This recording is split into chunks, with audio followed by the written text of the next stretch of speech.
Okay, I think we're live now. Let's see. I can't see how many people on right now as I drop everything. Hello, Lipomenka. Welcome. If you could let me know if you can hear us. Well, me right now. And if this looks good, I think we're doing okay. I feel like it always takes a hot minute to show up. And of course, I can't even find it on my own channel. Where is it? Okay, you can hear us. Okay, sweet. Hello, Greg. Welcome. Oh, it's And Greg. Vivilia, hello. Also, stranger. There's a stranger alert. Oh, I can change my name, can't I? Yeah, I think so.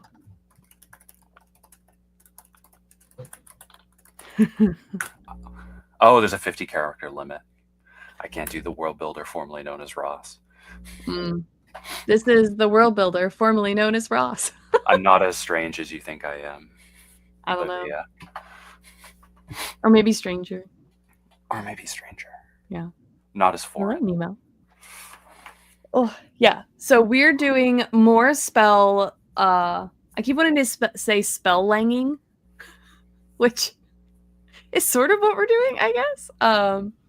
And the world builder, formerly known as Ross, is joining us for lulz and also just to get a little experience with doing this before the festival and seeing like how it's put together and stuff. It's fun. I had a bit of a crash course in how StreamYard works. Yeah. For those of you who have not tried to set up your own StreamYard, it's they have a lot of these prompts that constantly tell you to upgrade to the new thing, and they're not exceptionally clear on what some of their terms mean. And you know, yeah, it's just a bit of a confusing background. Yeah. Oh, okay. So this is our penultimate spell langing stream for now. I'm sure there are going to be times where I pop back into this every now and then just to be like, okay, I need this new stuff. Let's do this thing. So we're working on kind of wrapping up the high level spells that we're going to need. I'll refresh or recap what we did last week or 2 weeks ago, I think it was, because I was at the convention last week. But we're trying to get all that stuff wrapped up, and then I'll be switching over to working a little bit with Jake on doing the daughter languages of a naming language thing for Pillar World. And also we'll occasionally maybe do some potion crafting streams, which for fun, just to see how that goes. Spell langing, the cousin of spelunking, both are equally dangerous. Oh my gosh. Okay. Wait, are you going to be making potions on the spot? Like mixing things and then drinking them? No. I've come up with a chemistry system for how, because like I can't do soft magic. Like soft magic freaks me out because I'm like, but how does it work, right? So the potion system has like, not that it's fully understand in world, like with the characters. And the main character of the book is actually is an alchemist who researches the potion is trying to understand the connections between everything. But basically there's ways where different types of growing mechanics and types of plants and like where they normally grow and where they were grown affects the magical properties, which there's like, it's sort of like it's elemental-esque, but then those are basically a layer of effects that are applied on top of like the core thing that the ingredient does. So then there's lots of ways of preparing it to affect how so like an example, if you have a plant that's like from a swamp, right, it'll have a lot of like water element to it. It's a weird way of wording it, but like water element-ish, right? The magic that comes through being exposed to a lot of water.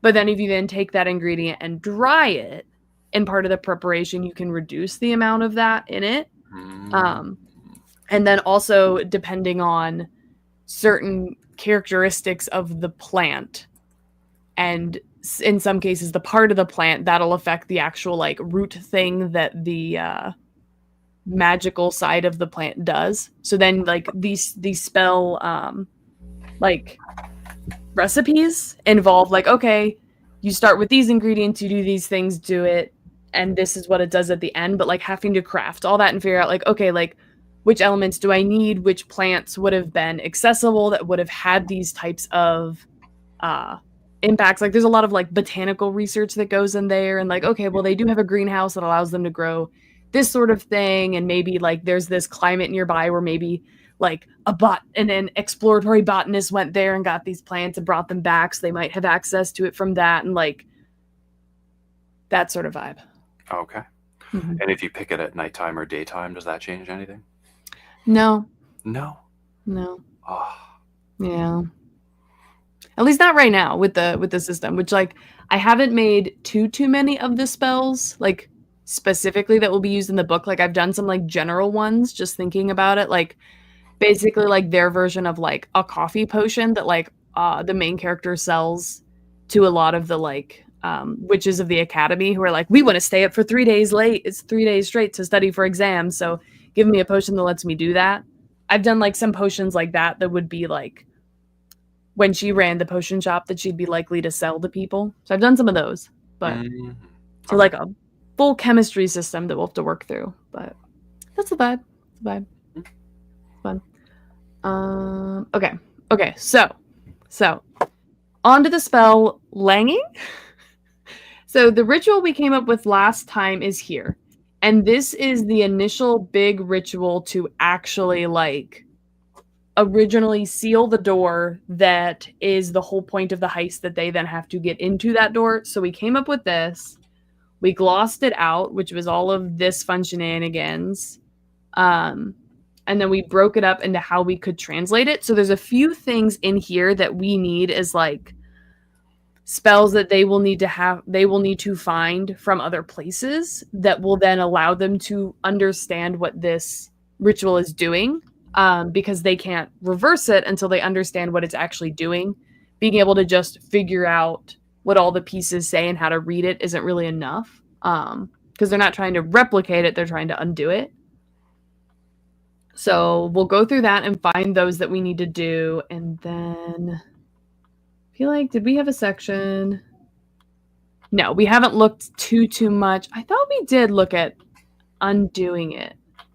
I thought we had notes for that somewhere. I feel like I'm just scrolling crazily right now. That's what it says. Yeah, that was our brainstorming. Yeah. Okay, so let's just start with that. And then there's also going to be other spells that we'll need to like expand on and actually gloss out. So, where am I? Okay. All right. And part of this is like, I'm going to also need to refresh my brain because it's been like 2 weeks and I've been mostly doing like world building festival and climates. That's lots of climate mapping stuff. Okay. So the first part of the ritual is the Duty Shidra part, which I feel like, where was this? Not this. Oh, this is the spell that they can maybe get it from? Is that what this is? Could stack the actual ritual by calling on different spirits. The Drush Do part could come from a spell from earlier in the spellback or other book that could understand it as doing something to a flower. Okay, so we need to add this to a spellbook. That's something we need to do. Yes, okay. And then for this one, we need to write a spell that has this in it. Yeah, which is like to protect something. So we need to write some sort of protection spell. Something for flower blooming, like maybe like a spell that was for a garden party or something. Let's start with these blue ones because I feel like that's going to be easiest to get back in the flow of things. Yeah. Okay, so let's copy this. We could either do some sort of spell for like a garden party, making sure things are blooming, or the other idea was to use it as like a marker for like do this when the flowers bloom. But I think that this will be a little bit more straightforward and we don't need this to be super complicated for the plot. So let's just do something like that and pull that up to probably the spell book that came with the house. So that would be part of the Old Witch's secret grimoire that they're using, which kind of is associated with this mansion they're working in. So let's throw blow. So this is make all flowers bloom. And this could potentially be used as like there'll probably be a section in there for like, when, we're throwing a garden party, we can cast these spells kind of thing. The idea with the blooming spell was around the spring festival, if my memory serves me right.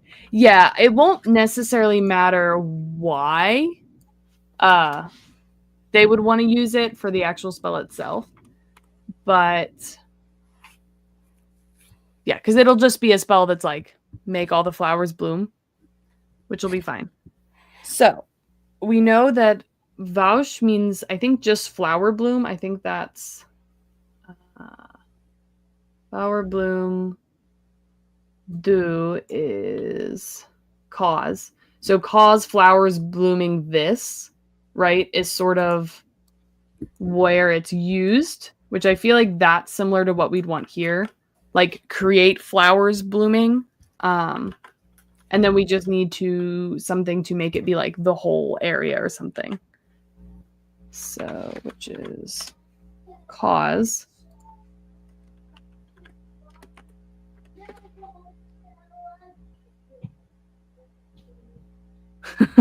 Okay, I have no idea what that is, Maxwell, but hi. Yeah, so, okay. So, in terms of placements, right, which we could probably scroll up to that to think about this. Let me see if I can find it. I feel like this document is hard to scroll through for everything. No, that's not what we want.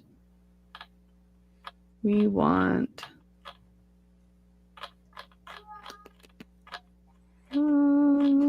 okay, so we could say like this, that, or like that way over there, which I don't feel like is what we want for this specific spell. Like we're not saying like make this flower bloom or make that flower over there, or we're not even saying like make that flower bed bloom. I feel like it's like make everything within the manor bloom or something, or within the garden. So we want a more general, like, I guess less general term for it. So we could do within or around, like everything within this property or within this. I mean, within this garden might be specific enough for a spirit to get. You could do a thing where they set out maybe like magical posts or something that actually create a boundary within which the flowers bloom. Yeah, that would make sense, that they would have something to like, because a lot of these spells would be kind of bait. Like these spells in this book would have been created by someone who actually understands the language that was in the original secret society. So it would have been like written out for people to follow. So like it makes sense that they would have been able to do those types of things. Maybe the spirits have the same word for garden and grove. That could work, something like that. Oh, I thank y'all. Oh, 2 waters? Double water? I have 2 waters. I'm so fancy. Okay, I like that. So something about the grove. And then something to indicate like the barrier, some way to reference that if there was. So maybe like make the flowers bloom, or the flowers of the grove potentially. And then, or it could just say like within the barriers, or they could probably have them labeled to an extent, like within the grove barrier, maybe grove garden barrier. So if we do that, we'll want this. I feel like there's got to be a better way to like click around like this. I like land unknowns. Lands unknowns. Will Adding the aside. possessive to that is fun. Okay. Picking a YouTube name is hard. It is hard. It is hard. Are you so like okay? Your official like what people call you as an individual on the channel. Like, what is the name you're gonna go with for that? Or they can call me Will. I was thinking of uh, what was it? Yeah, exploring lands unknown. Lands unknown being the site where things happen. Like Mhm. being the place where things happens. But I can be Will. That is totally Okay. fine. Okay. Sweet. I don't know if they know the lore as to where Ross came from. Like, I just lived at a place, like a neighborhood that's called Ross Bay. I lived in an apartment, and the name for my YouTube account for the television was Ross Bay Fireplace because I had a TV over a fireplace in the apartment, and that was the account that I happened to be logged into when I responded to Edgar on YouTube. Oh, that's actually really funny. And of course, Ross Bay also just sounds like some Scottish guy's name. So Yeah. that's, not too far off. But yeah. Mm-hmm. That's very funny. Oh my gosh. Yeah. Yeah, that makes sense. Yeah. Okay. So we already have create flower bloom. And then we'll have this will have to be like a what oh my gosh. I can't it's been 2 weeks and I can't remember the term for anything. Not a secondary clause, it's like it's a second word within the same clause. Because it's not going to be incorporated. So it's an unincorporated bit that will be like within and then somehow the within the border, within the barrier, which I feel like they'd have like named it or something. Like similar to how the witches can tell the spirits the names of people so that those names can be like evoked. I feel like they would have something with similar with the barriers where like they could be like these posts are this, right? And modern day witches wouldn't know how to do that because they don't have that level of understanding of the language, but like it could be around from before and they'd be spells that could do that. So within the like they'd probably name it like the something barrier. It could just be the entire like gardens or groves to be all like the same word. So within the garden grove barrier, and then add that here real quick just so I don't forget what that means. So then the question is that sufficient? Cause flower bloom, so cause blooming within the grove barrier. Is that sufficient of a spell? Or do we need any other like bits? Because I'm wondering if like we need something after like to like because this is basically saying like bloom flowers, right? Within the grove barrier. We could add something that's like all, because I think we have a word for all. Do we? Not small, not allow. No. Let's go up.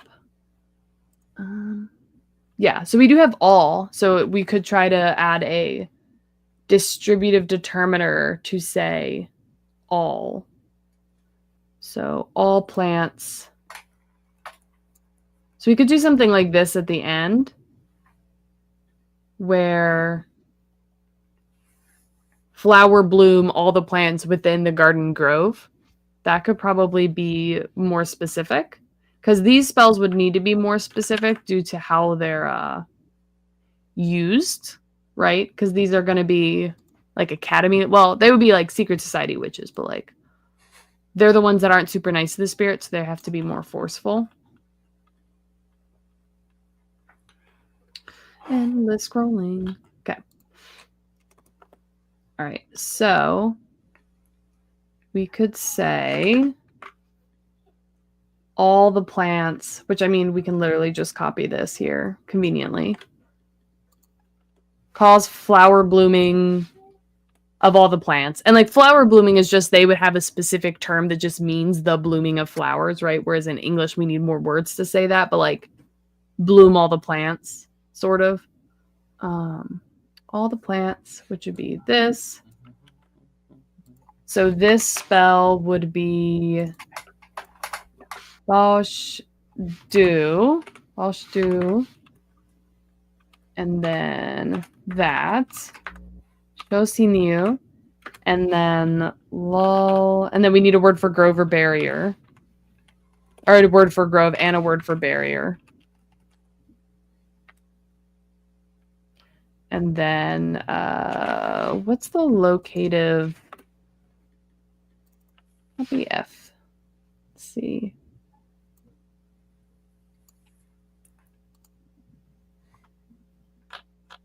That's either TH or OTH.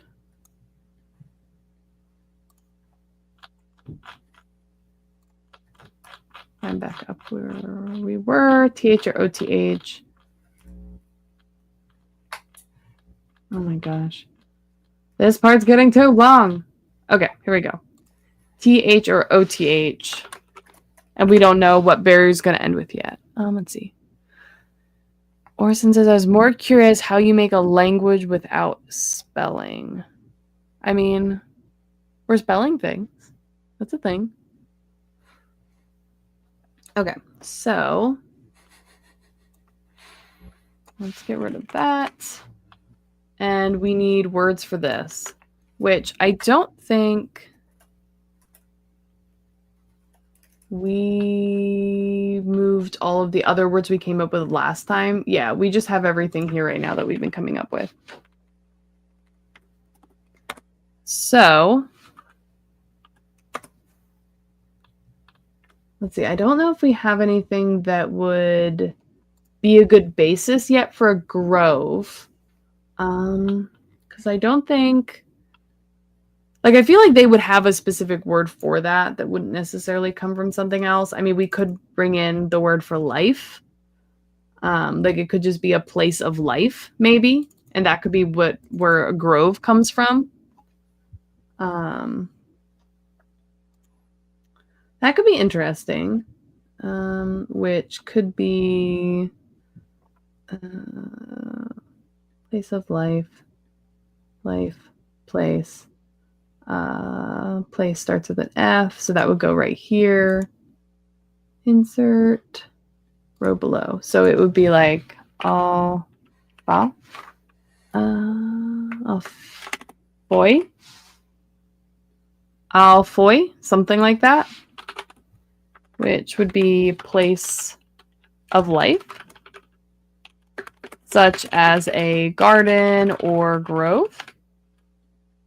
That could also imply animals and humans, not only plants. But there are animals within a grove, right? Because I feel like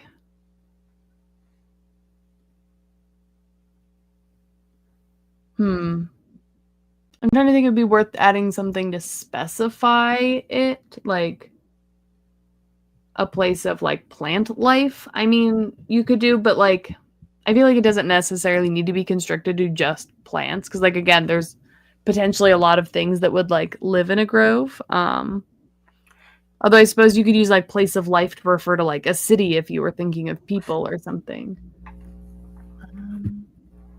It could be like place of natural life, or I mean, it could be place of plant life. Plant home. Yeah, that's true. So we could have all new, which would be plants. And then do we have a word for like, I feel like we have a word for like belonging. Oh, here we go. Kyo. So it could be all new Kyo would be place of plant belonging or home, such as a garden or grove. LMN, except then I have to move this below. It's just so unfortunate. Okay. Delete. No, I'm not going to do that. I'll worry about that later. Yeah, so Alnyokyo would be like a garden or grove, so we could use that. Scroll up for literally forever. So there we get that, and then we can go up and add that to that specific spell. Wow. Okay. And a lot of this, like, once we get all of these details moved over into the actual grimoires, I'll delete all of this out of this grammar doc here. It's just easier to work with in one grammar for you all so that I'm not, like, switching back and forth between documents. Okay, so we have that. Although, let's do... there. So, lal alnyukio, something like that. And then we just need a word for barrier, which barrier, border, like the edges, something like that. Which I feel like we have a word. I feel like we have a word for edge. Potentially. Oh, we do have a word for a garden already. But it's more like, I don't feel like that's necessarily what we're going for. It's just like an organized collection of something, which could imply to a lot of things, and I feel like they need to be more specific. Although these are slightly redundant now, but when do you intend to develop the phonology of Osmalau? So I sort of have done that already. I have I mean, I've sort of already done that. Like, I figured out what sounds that they have and in what order they can be in, and for the most part, how things are pronounced. Like, our vowels are still a little bit sketchy. I haven't gone through and figured out, like, exactly what pronunciations you would have for the vowels, but for the most part, I think I have all the phonetic rules in there, like what sounds you can have, just without going too deep into the IPA of the vowels. I don't have that. Just because I started this without doing IPA. So, I mean, I feel like this is all the phonology it's probably going to have for now, short of me just clarifying, like, what the vowel IPA sounds are at some point. You think I have a word for wall? All right. First, do people agree? And this could be you too, Will. Do you agree that it's fine to have separate words for place of plant belonging in your home, such as a garden or grove, and shuam being a separate word for an organized collection, such as a garden, ecosystem, network, etc.? Because, like, this word implies something that's, like, almost man-made, right? Like, it's intentionally organized, where this is something more natural. Which, I mean, technically, we'd probably be looking for the more organized word here anyway, because it's like a man-made garden kind of vibe. I don't know. Thoughts on that? Let's see. What I do remember that we did the consonants back when we did that stream where you were learning the consonant section of the IPA. Yes, we do have those figured out. I just need to actually, like, get the little thing that lets me type them and put them up in the phonology section, because we did figure out what that was, and I have it in the code version of my README for this. I think I have it in there what they would be, I think. So, like, yes, like, for the most part, like, we have a pretty like, for a baby conlanger, a fairly robust phonology, at least from the consonant side, I think. Like, that was pretty fleshed out. Let's see. I agree with 2 words for the garden, natural versus artificial or organized. Yeah, okay. So let's clarify that. Natural versus artificial. Which I do think means that we want to switch to this word. Oh, God.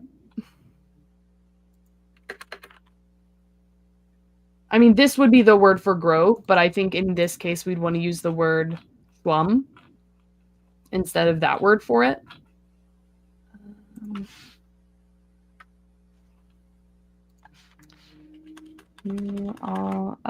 CHWUM. Lalschwam. Okay, and then we're back for looking for a word for border, which we do have a word for container, which isn't quite right. Let's see. Countable things.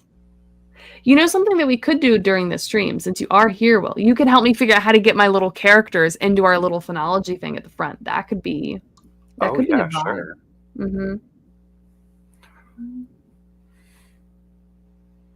Let's see. Trying to figure out. Well, and I just saw that you have path, road, or way, and I'm thinking about the magical way for creating a border. Someone could be walking the circumference of a space or the boundaries of a space to establish those boundaries as they're chanting their spell. So that's a good idea. You could have a situation where the word path means both something you walk along as well as a boundary that you establish through walking. Yeah, so it could be like, instead of just like within this barrier, it would be like within this path, and it would be like within the area that you walk around that would sort of, I like that. That's really... Because if your spell has, the flowers are going to bloom, you can just have the grove is the area that you walk as you chant the spell, and then flowers within that space bloom. It doesn't necessarily, you're not saying, if there's animals or other things within that space, that doesn't really cause anything to happen with the spell. And then that would give them the flexibility of changing like which areas they're talking about specifically. Yeah. And then instead of barrier, we would have the word for path, which I should have just looked at while we were down there. Or something. I think it's an N word. N.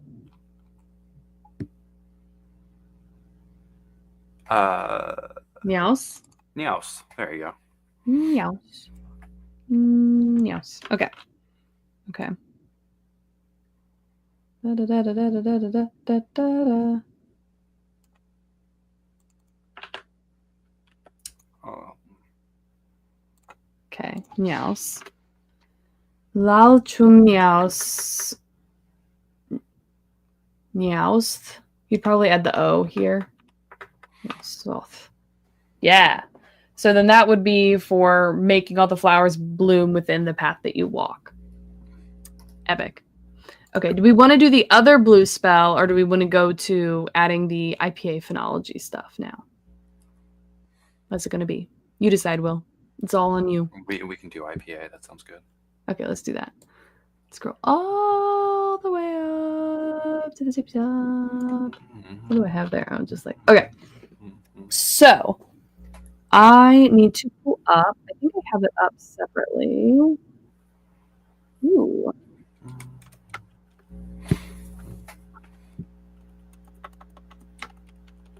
I just got the stream links for the streams I'm doing for the festival with Hannah, and they're so pretty. Oh. Well, and the one they're doing with Bib too. It's very right. Cool. Yep. Oh, verify Lalchu. Okay. Good point, Greg. Give me 1 second though. Let me pull up, where is spell language grammar? Because I feel like I put the notes in here, which is so helpful. Okay, let me copy this. I think I have a... Oh yeah, you might have a thing for it too. I have a spreadsheet called Madeline that I believe has it. Oops. Yes, I do. Whoa, this is awful. Wow. Okay, hold on. Merge list. Don't merge list. Text only. Oof. That's so readable. Okay, we can work with that. Yeah. Okay, so we're on page 1. Let's go to here real quick. Okay. Lol is within. Lol, chwum. No, the second L should be there. That's all good. Okay, back up to 1. Okay. Sounds good, Jeffrey. Now that you can hear me right now. Okay. So, is my table the same? Because where are we keeping? We have... These are the bilabial ones. These are the labiodental. Weren't we talking about doing a simplified version, though? Yes, and I do have that up here. I have 4 columns for the sounds. Okay. So bilabial, alveolar, postalveolar, and velar. Okay. Where were we moving labiodental and dental? All of that is in it. Yeah, all of that would be in bilabial. So your bilabial column. Oh yeah, and then let's do the rows. Mm-hmm. Your rows. The first row is nasal. Mm-hmm. Okay. Is that including plosives? No. The second one would be plosives or stops. Oh, okay. I just had them in a weird order before. Okay. And then affricates. With an A. Yes. With an A. Okay. And then fricatives. And then your approximants.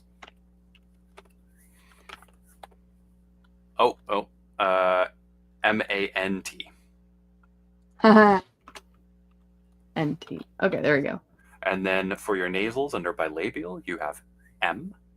Okay, hold on. I got it. Oh, no. We both got very offended by that very quickly. Okay. Okay, so yeah, under nasals we have M, which is just regular. And then for fricatives, you have F and V. F and V, yeah. F and V. Which are those? Are they normally just like space separated? Is that standard? That's fine, yeah. Okay, so that's what I had. And so then under approximate, you can have, and of W. W, yeah. Okay. Understanding that it is, like a velolabial or whatever we want to call it. But usually it's just placed under either the labial or the velar row, depending on how you feel about it. Hold on one sec. Whoa, you got a lot of that. Is that the courier? New courier? I feel like that doesn't fix it. Yeah, that just makes it too big. No, we'll keep it here. So I can at least see it all. Okay, so M, F, V, and W. And then under your alveolar sounds, under nasal, you have N. Mm-hmm. Under your plosives, you have T and D. Mm-hmm. Under your fricatives, that guy are going to, you want the theta. And then you want to have those less than and greater than signs with TH beside it. Great. Yeah. We'll need to pull the theta in a minute. We'll come back to that.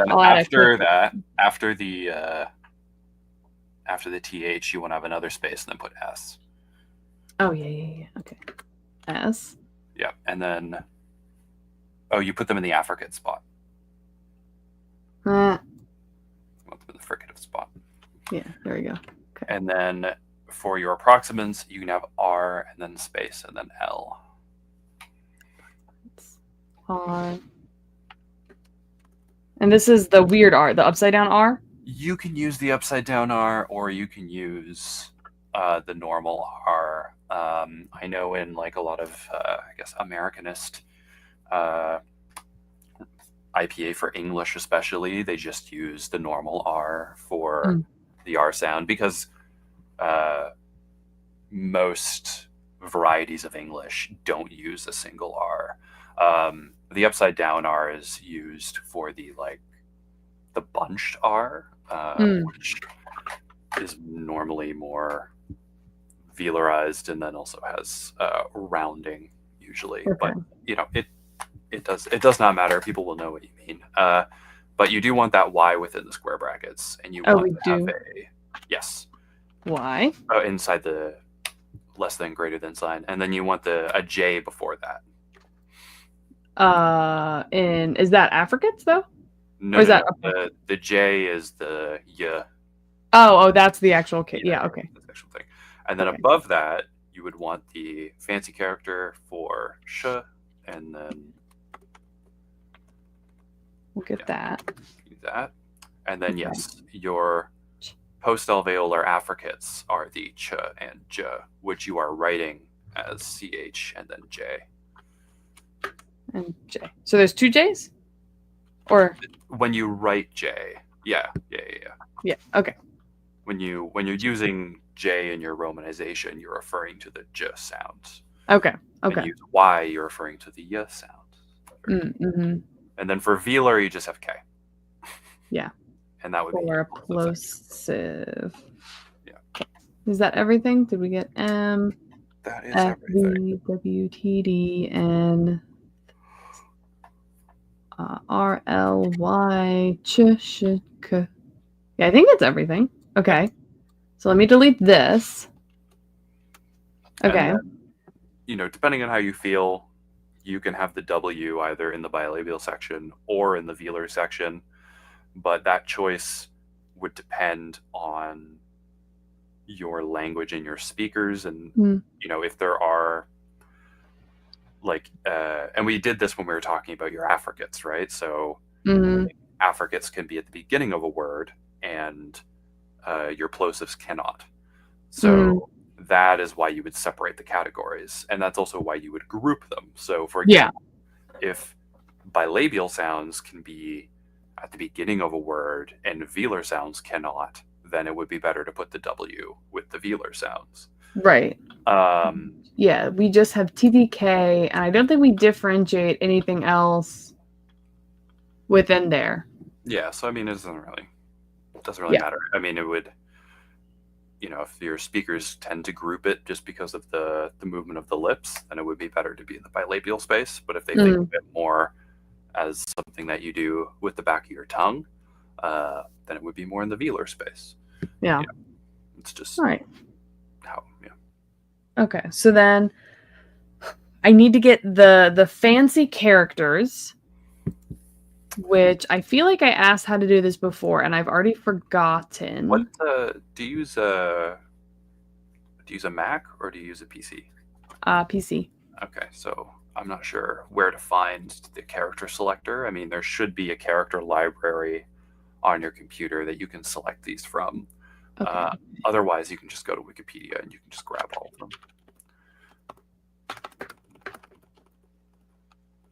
Because I have a thing in the top of my Finder that says show emoji and symbols. So when I open show emoji and symbols, I can open up IPA.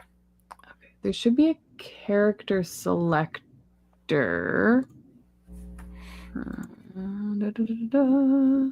Insert.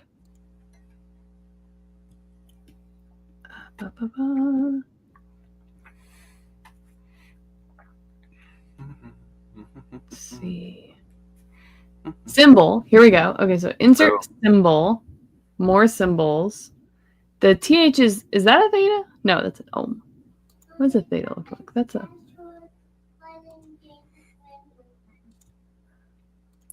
Because yeah, when I do show symbols, it actually has like a section where I can search, where it just has the phonetic alphabet symbols.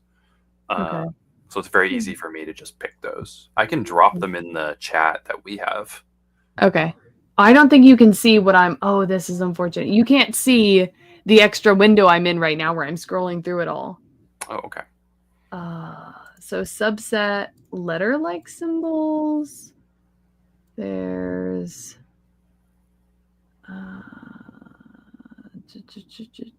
various languages. Ooh, IPA extensions. Boom. Okay. And then we want a theta. Which, yeah, if you want to, like, just so that I know what it looks like. Just so you know what a theta looks like. Yeah, sure. Which I thought I knew what it looks like, but now I don't think I do. Okay. Well, I'm trying to now. Okay.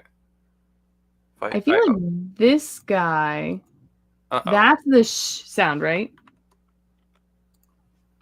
That one? Let me see. One sec. Yeah, that's the guy. Okay.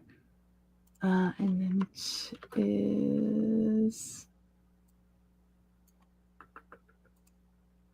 Yes, there is also a link to the IP keyboard that's online, but if you find it in your own system, then it should be easy to... okay, so the theta looks like a 0 with a line through it. So I'll Okay, so set maybe that to your private chat. that one? No, that's more of a Greek one. Okay, non-Greek. Oh, this one. Yeah, that's the one we're looking for. Okay.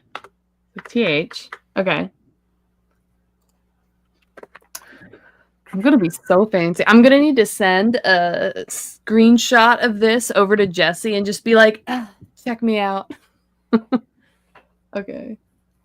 So we need. I've already clicked the wrong button. Okay. And then So for the with this. for the affricates, there are ligatures. Ligatures. That connect. That word sounds strange to say. All right, that actually they're just one character that the two are connected in, or you can grab just a T with the post-alveolar fricative and the voiced and unvoiced version of that, and just kind of slap it with the corresponding stop or plosive. Okay. Trying to see if they have the combined one, but I'm not seeing it.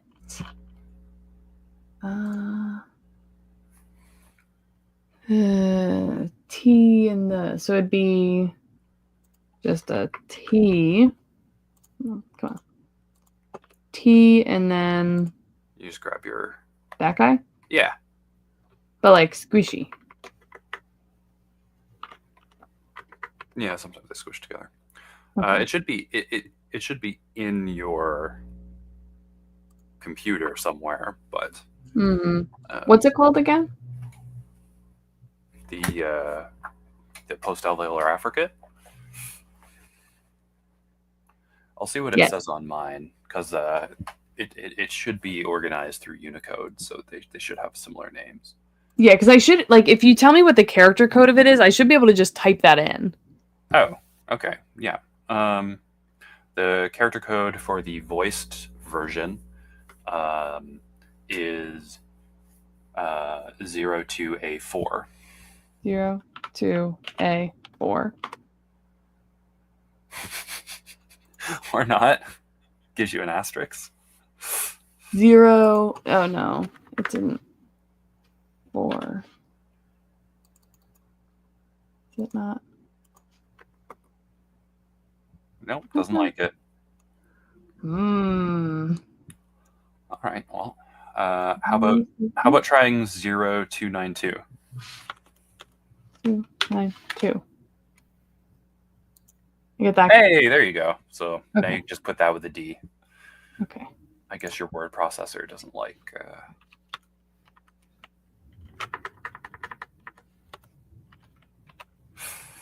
And then you'll often see these with a tie that kind of connects the two over the top, but it doesn't really matter. It really only matters in situations if you would ever have in the IPA your plosive and a fricative beside each other that would look like that. But I think because of your phonotactics, right? Like, it's just like, what are the syllables? Do they tend to be like CVC? Yeah. I mean, you'd be able to parse it out through the syllables. And you also want to get rid of the T in the alveolar affricate spot. Oh. Yeah. Okay. Yeah, there's your little consonant sound. What do people normally do for this for vowels? Yeah, so what you'd normally have is another table. Okay. And your table would I mean, the how many rows and columns you have is kind of up to how many vowels you have Okay. in the language.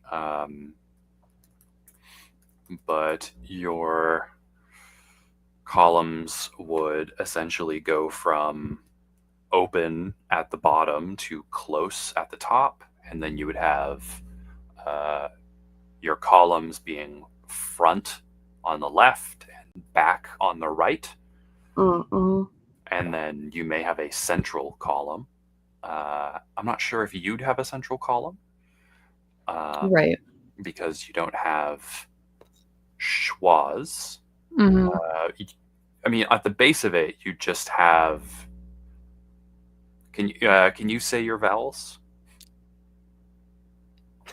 Just say how you'd say them. I don't know. Like the like these? Yeah, yeah, yeah.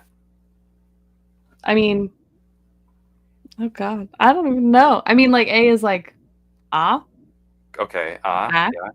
Ah. Well, those are ah. different. But Yeah. if you say then you could do like a front open. E is was it close and front, and then close E. Yeah, and then U is close and back, and then you could just have O as. Oh no, that'd be U. The U. Uh, Close. Wait. Yeah, close and back would be U, and then close and open could be O.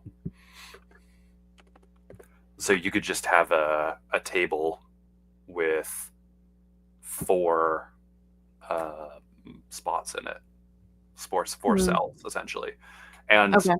you could say that these are the four vowels, these are the vowel spaces they're in, and when people are speaking the spell language, because I guess most of the people speaking the spell language today aren't like original speakers of this language, right? Mm, They don't really know how it works, so the way that they produce these vowels could be quite different. mm. Like if someone said fa instead of fa, would the spell explode? Right. Yeah, there would definitely be differences there because you'd If have to it would have to be recognizable by the spirits because the spirits haven't changed how they what so they understand. so what could be interesting is that if different regions of spirits had different accents, essentially, Oh that gosh. could determine it. So if you're in one place, they understand a, e, u, o, and another Mhm. place it's a, o, a, or Mm, something, right? yeah. Like different spirits could have different accents. So some people could sound Texan while they do their spells, and some Yeah. could sound Italian, and it's just based on what the spirits understand. Just like whales, whales have different dialects and accents. So do the That's spirits. cool. Yeah. I'm trying to think if that would realistically happen based off how the language was initially created because it was initially created by the two goddesses so that they could command the spirits and talk to them. Hmm. So if it's the same two sisters or whoever who created the language and would have talked to all the spirits, I feel like it would probably be the same everywhere. But do they still talk to the spirits? Uh do they? I don't know. I mean, Because you probably. could establish one language Mm, where you make everybody speak the same way, but then over time, different there's localization that happens and different mm. regions begin to split. That's how language change happens. Right, right. So even if you impose one version of a language, like French, for example, Mm. onto a country, over time, different Frenches emerge. Mm-hmm. Um, so you're naturally just going to have diversification over time. Uh, I mean, you could diversify based on region. You could diversify based on type of spirit. Maybe if types of spirits continue to communicate amongst each other, maybe the water spirits, pronounce things differently than the fire spirits. Right. Um, but Well, yeah, well, the actually, language. that does make sense because, like, so the spirits themselves don't talk. This is just what they hear. So, like, if slowly what they're used to listening to changes over time, they would adapt with it.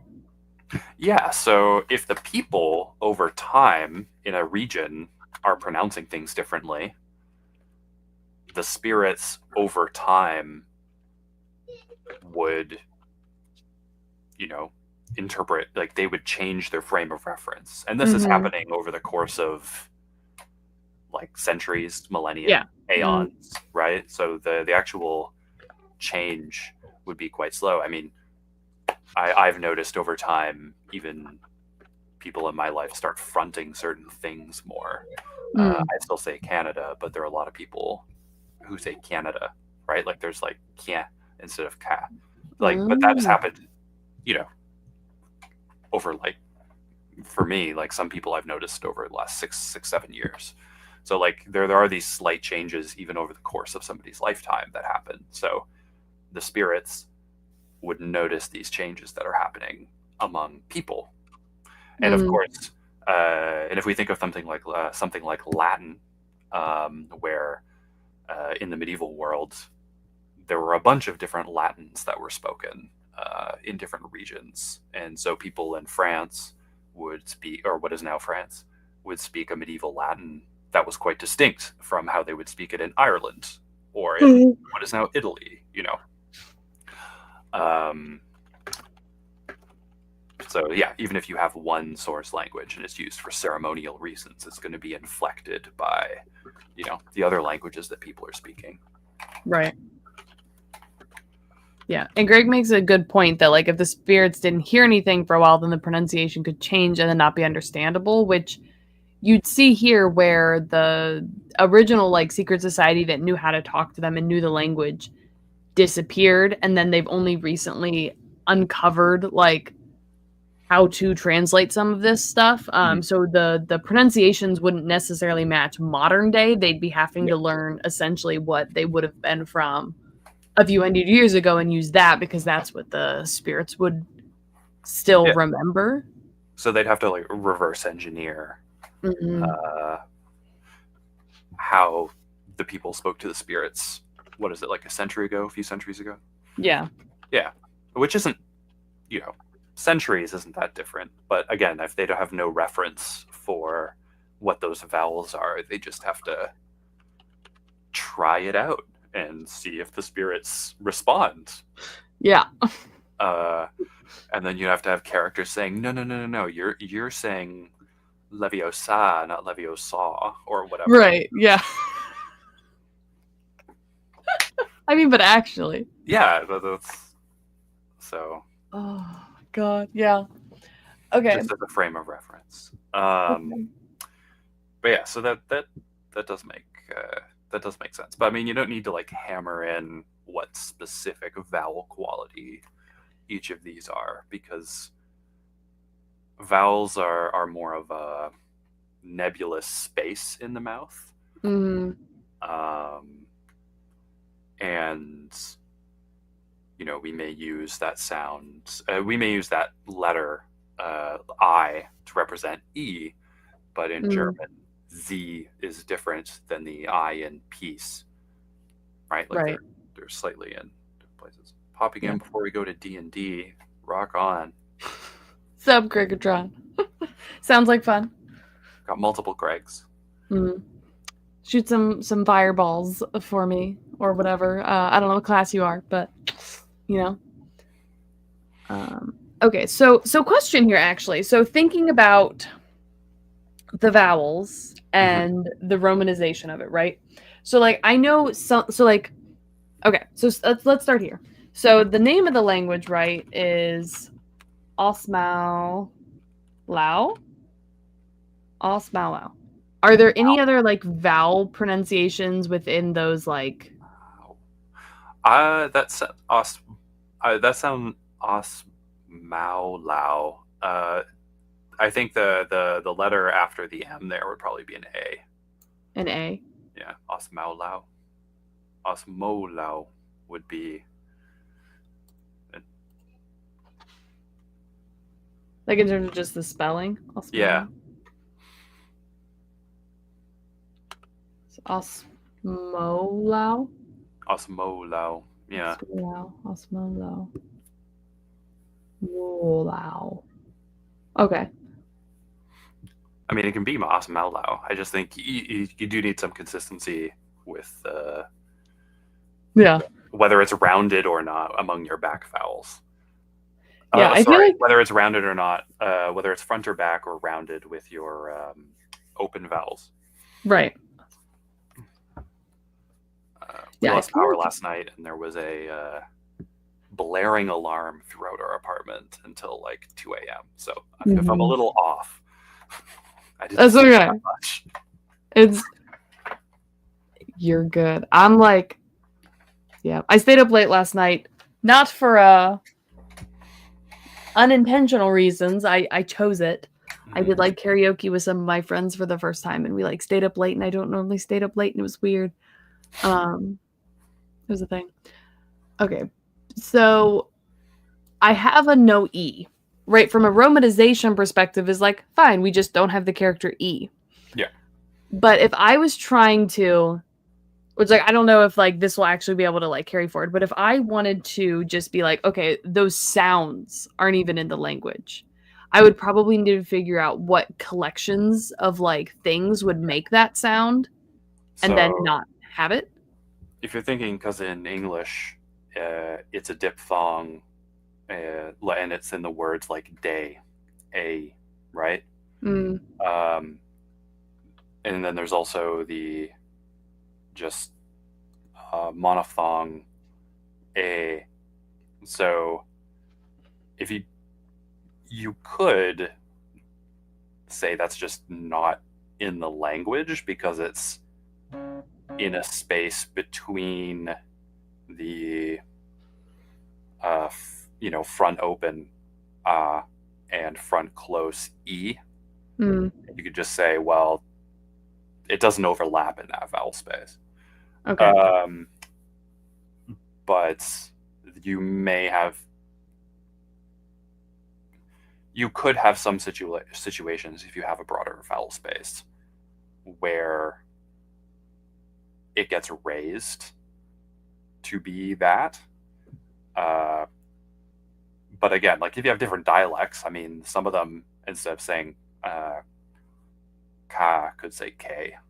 Mm, But you could just, yeah, I mean, for your purposes, you could be very specific, like there's no a diphthong, but then that would kind of force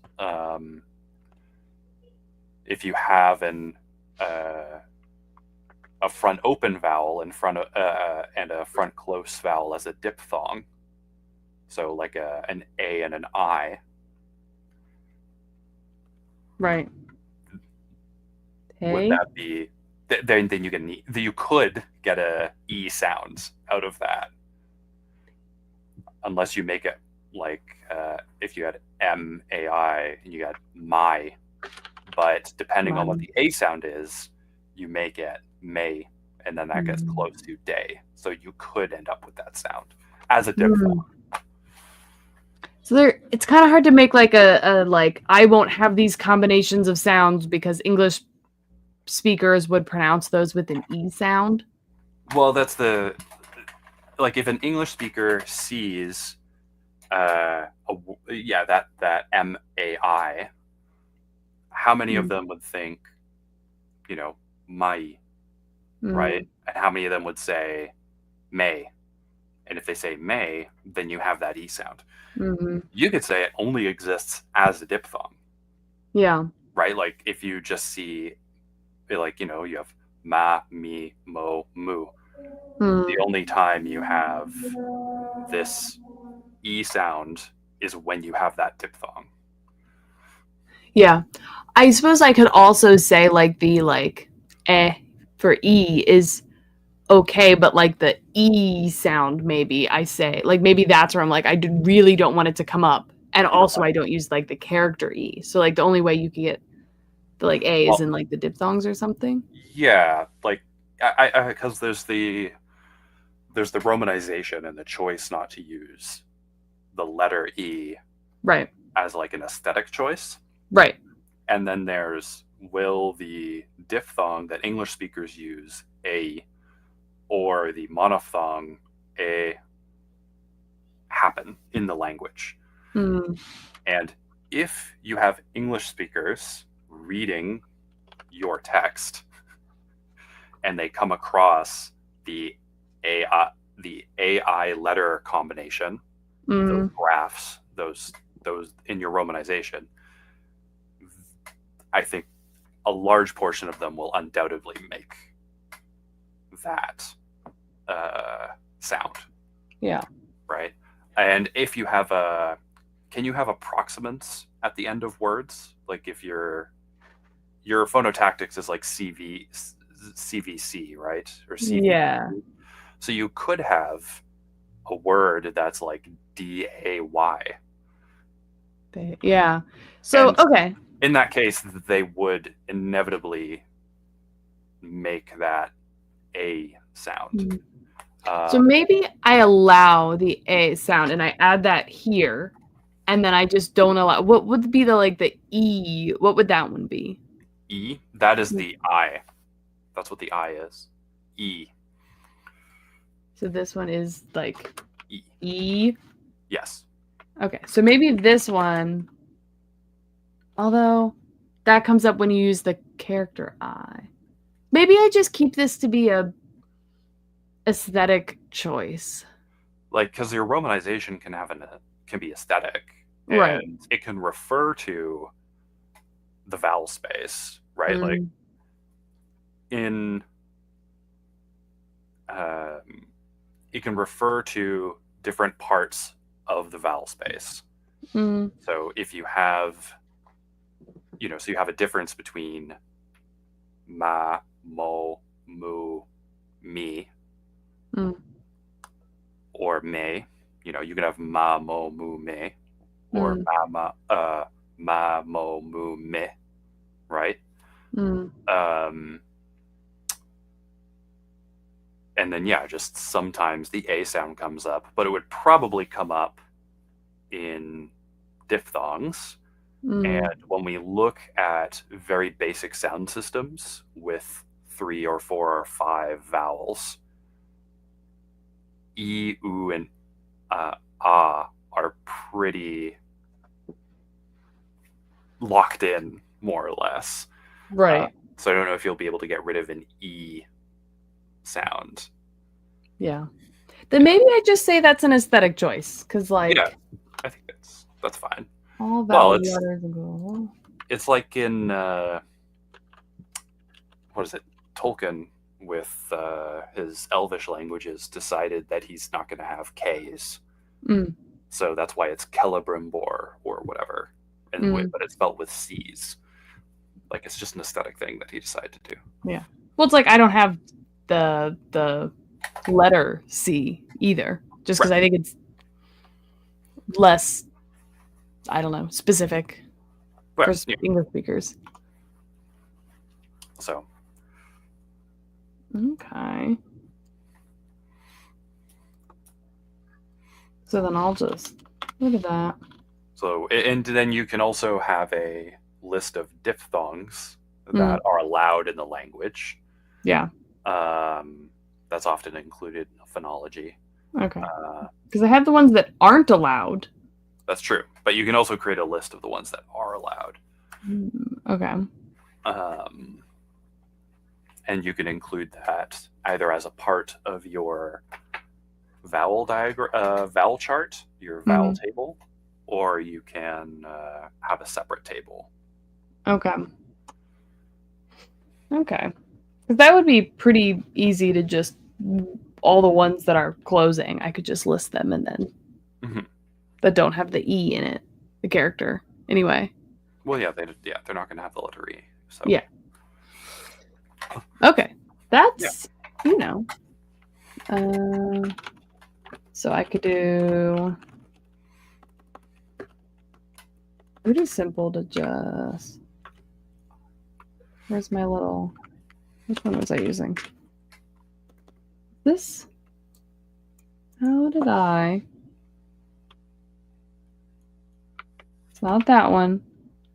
Not that one. What is this? What is this? Aptos? Is that a different font? For some reason my keyboard just uses that one naturally, and I have to actually input quotation marks or apostrophes.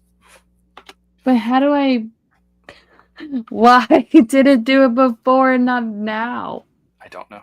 Oh God. Okay, whatever. It hates me. Also, welcome to the current time, Jeffrey. Oh, it'd be like AO, AI, AU, OI, OU, and then like would I have IU or UI? I guess. No. No. Based on that, you would not. Okay, let's see if I did it though. Let's see if you did it. If not, you can change your rules. I have egg as but I don't have IU. Okay, so then what you would have is you would have another. You would probably have U and then I. So then you can have UI. Like that? Yeah. And then you. What Probably a font change or something happening. I don't know what's happening in the world. Word is so great. That is a fancy quote. Is a bug/feature of MS World. Oh, so probably because I copy pasted this over from the actual marked. I don't know if you can hear them screaming at each other. Just a little. I don't know what's happening. But yeah, it's probably because I copied it over from IntelliJ, and that's how I got the non-fancy ones. Oh, okay. But yeah, okay. So it seems like you've got, so ow, I, ow, oi, o, ui. Yeah, okay. Fancy. And then for the most part, then realistically, my vowel space would be the same as English's. No, I mean, you're not going to have schwas, so you don't have an right? So yeah, that's fair. If you wrote if you wrote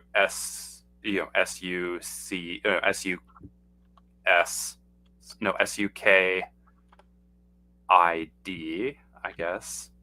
No, I don't know how to spell succeed, but like if you had written succeed in this language, you would probably do it would be succeed, I guess.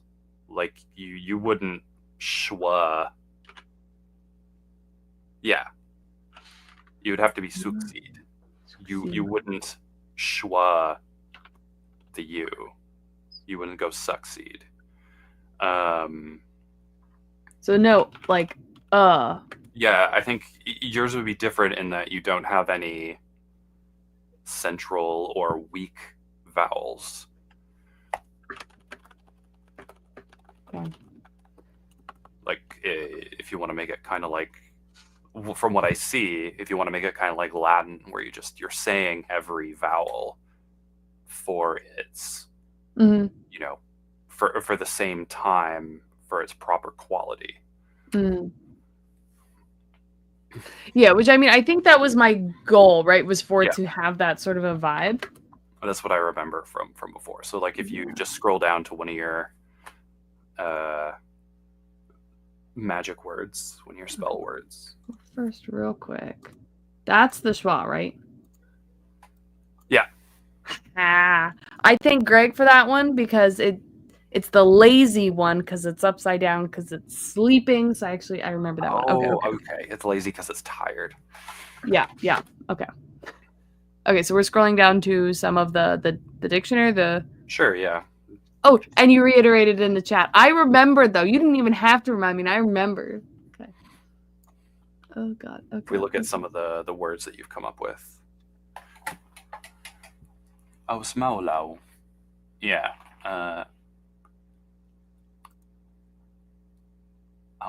Smoolau. Wokyo. So that would be like shwoom versus shwum.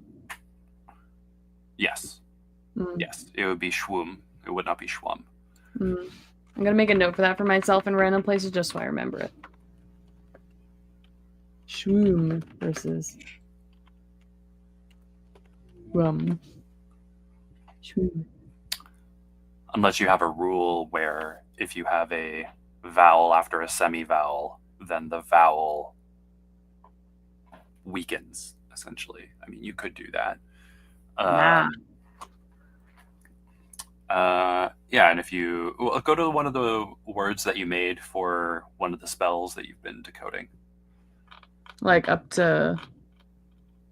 Well, the ones with the colors. Yeah. This stuff. Yeah, so you have 2 U's for droosh. Is there a reason for having 2 U's?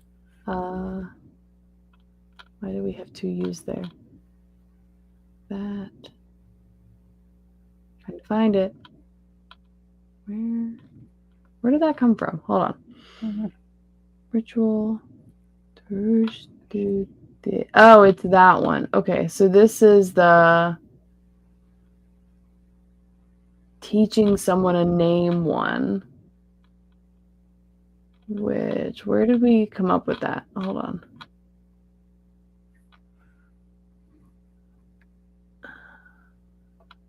Come on. Okay. Close flower door. Okay. Plant sleep.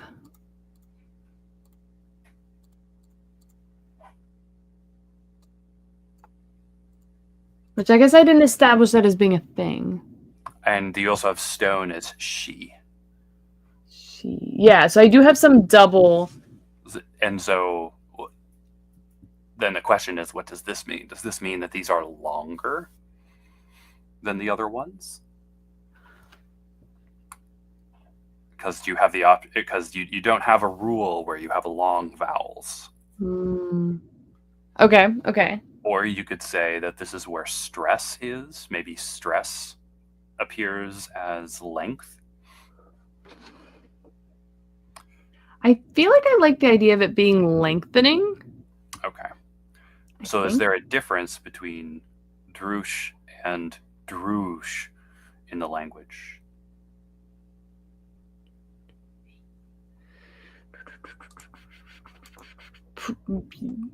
Maybe. I think maybe we could do that unless there's a reason not to do that. I mean, no, it's your choice. So you could have, and for stone could be she, and then something else is she. Yeah, I think so. I think those would be like long vowels. So I would need to add that to the little section saying that like there are having like 2 of them lengthens the vowel. Yes. Yeah, because now you have trust as a va, and then you have thia. Yeah. And then there'd be va and va, or va and va. I'm switching my vowels for some reason. But yeah, so you'd have so you would have to go up to your phonology section, which is labeled sounds, and you'd have to add in that there can be long vowels. Okay. Long vowels are allowed. Is there a different word other than like doubling the vowel characters or something? Well, you would indicate them in the romanization by having 2 of the same vowels, one after the other. in IPA, usually you use a special character that has these, like, it looks kind of like a colon, and that indicates length. I can send it to you. I'll send you an example. Okay. E emoji and symbols. Boom. There you go. Oh. It looks like a colon, but it's little triangles. Yes. Okay, let's see if I have the little colons. I see a semicolon. I see. Why not have those? Shame on you, word. Do you know what the character code for that is? I can let you know. It is 02D0. 2D0. Did it appear or did it give you an asterisk? It's giving me a dash. Oh. Although maybe did I do an O instead of a 0? 02D0. Rude. Well, can you copy and paste the one I put in the private chat? Let's see.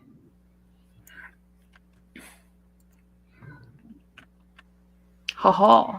Okay. There you go. So yeah, so then you could use that in your IPA to indicate length. So if you go back to the Drush one. Okay. Boop. Where do we have that? Where's that? This one? Drush. Yeah. So if you wanted to write the IPA, you do your slashes. And then it would be the. Whoop. Yeah. Hold on, I'm so fancy, you guys. Ooh, wow. You want it to be inside those slashes. Wait. Inside the slashes. This thing? Yeah. There you go. Oh my gosh. So fancy. I don't know why this is so funny to me, but like, look, we did a thing and it's in the IPA. I hope people's brains are just exploding that I just did that. So if you go to your spell, which has Drush in it, where is that? Yes. Yeah, so here we go. So then you would have like Drush du di Shidra. Or Shidra, I guess. I tapped it for some reason. Yeah. Your Drush du di Shidra is what you'd want to do. You wouldn't do Drush du di Shidra, right? You wouldn't do Duddy, you'd doody. Yeah, no. Although that sounds funny. Hey, you did this, not me.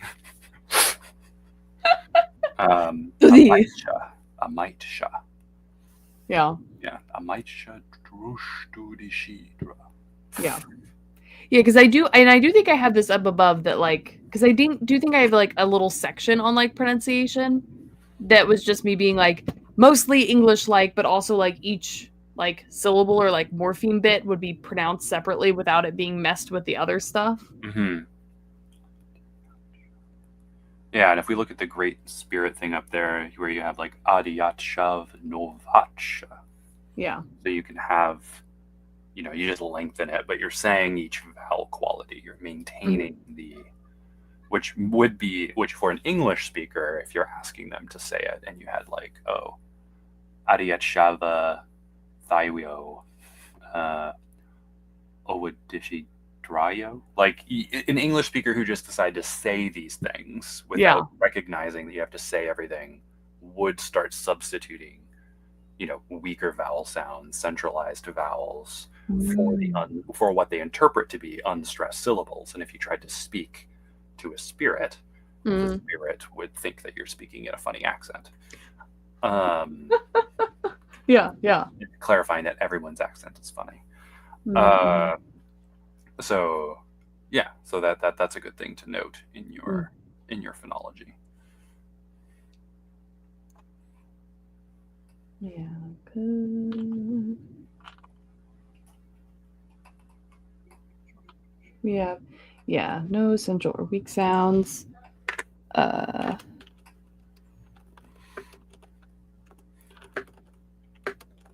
sort of just uh, reiterates that, but And you may want to like, yeah, and you may want to figure out how stress works, because in English, stress is very much tied to the vowel quality. So whether a vowel is centralized or not, like succeed, for example, it's the second syllable that is stressed, and the first syllable is not. right. But in this language, you'd want to figure out another way of communicating stress, especially in words where you don't have any long vowels. Like you could say, if you have a word that has multiple syllables, you could say the syllable with the long vowel is considered stressed. Mm. And then you could say, oh, if you have a syllable with a semivowel followed by a long vowel, that would be stressed before the long vowel. Mm. And you could say, oh, if a word has a diphthong and no long vowels, then that syllable is stressed. Like you can figure out a prioritization system within the language to figure out where stress falls in these words. Yeah. Which is tricky because that definitely wouldn't end up in the book. But it may help you figure out how to put words together. Yeah. I'll have to think, because like with all this stuff I hadn't thought about, I was just like default English. But like, and here's something that you may consider, especially in some of the daughter languages, because this is like a naming language. Are you going to use this for the naming language? no. So the thing I'm doing next is going to be completely separate. It's going to be for Pillar World. I want to have like all the people came from basically one place and one language, but I want like obviously all the different areas that are very isolated where they ended up would kind of over time things would change. Mm-hmm. So I'm like, okay, we'll come up with like one naming language that will be like the root language, and then each cluster will have like a little daughter naming language for it. Because something I was thinking is that for the spell language, when you are making a word, the root word could have stress and you use a stressed version of it. So that's the one that has a long vowel or a diphthong or something. And then the non-root words, depending on their position in the sentence, could use unstressed versions, which have a different vowel quality. So if you use stone as a root, it would be she with the two e with the long e sound. But if you use it in an unstressed position, it could be she. So it's just a shorter version. And that could appear in the book in making it funny for your characters to figure out the linguistic nature of these roots. Because what could happen is that some words, when they are stressed, have different vowel qualities. But when they're unstressed, they have the same vowel quality.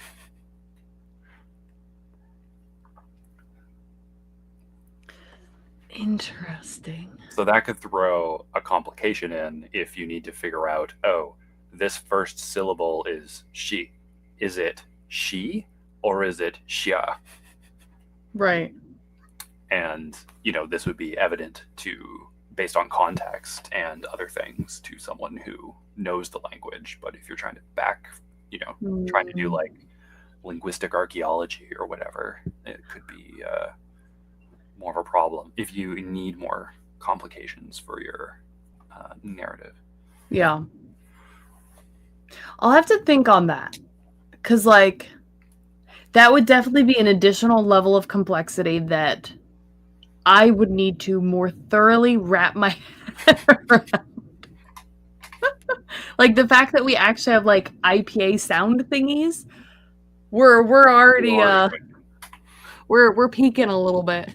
Yeah, and yes, Exactly, Bovilia, yeah. yeah, that's the thing, right? So like, Mm. if it is something that's interesting, is it just something fun for conlanging, or is it something that actually has an impact in the story, and it just may not fit in what your narrative's doing.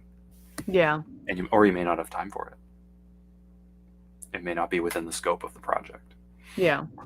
Yeah, I mean, I think that's valid. And a lot of the like there already is a level of figuring out what things are based off like the code language they're written in, which is like it's a logography syllabary / alphabet combo mix kind of thing. So I feel like that probably has enough of the level of complication in it where like they're not seeing anything like written in the like there is no written language for this anyway, so like I don't know if there'd be like a distinction between like how it's like they would never see it written in the language, you know? And the romanization, you mean? Right. Like the romanization is just how I write it. Right. And also like how maybe they would write it in their language potentially, or just how they're I didn't really think about where that would come from, but it's the way it's written. It's the way it's communicated to your audience. Yes. Yeah. By me. I've decided you don't get E's. Sorry. Yeah. Yeah, because I hadn't really like that's a thing. But yeah, so everything will just be various characters that represent various things. So I feel like I would need to do that. It's a good point that your characters would romanize it in their own language. The problem with that is, do I have this? Let me pull it up real quick. Then you'd have to make a whole alphabet for them and stuff. And well, so I've made a naming language for the people to name their stuff. The main island. Where's my plan? Okay. They have. Let me see if I can screen share this. Which I haven't gone back and looked at this in like a very, very oh wait, hold on. Let me really?